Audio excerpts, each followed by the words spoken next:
During the early days of human spaceflight, returning safely to Earth was only part of the challenge. After astronauts splashed down in the ocean, special recovery teams had to quickly locate the spacecraft and bring both the astronaut and capsule safely aboard a ship. One famous example happened during the mission of Scott Carpenter in 1962. Carpenter flew aboard the spacecraft Aurora 7 as part of Project Mercury, America's first program designed to send astronauts into space and return them safely.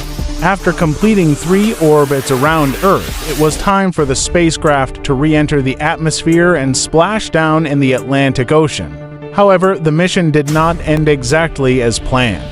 Due to navigation issues and extra fuel used during the flight, the spacecraft landed about 400 kilometers, or 250 miles, away from the intended recovery area. Instead of landing close to the waiting ships, Aurora 7 touched down much farther out in the ocean.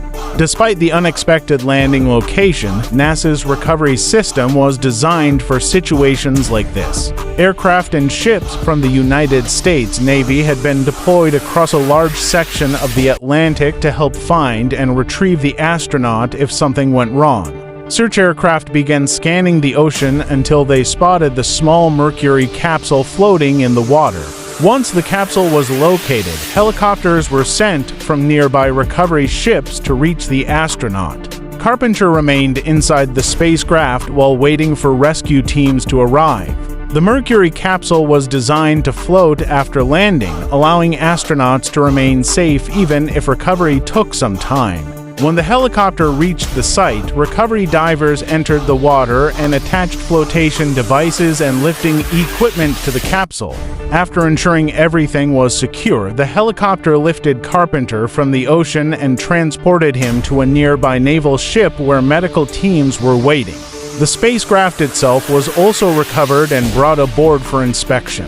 Engineers later studied the capsule carefully to learn more about the mission and improve future space flights. Although the landing was farther away than expected, the recovery operation proved that NASA's system worked effectively even under unexpected conditions. The successful rescue demonstrated the importance of preparation, coordination, and teamwork between NASA and the Navy.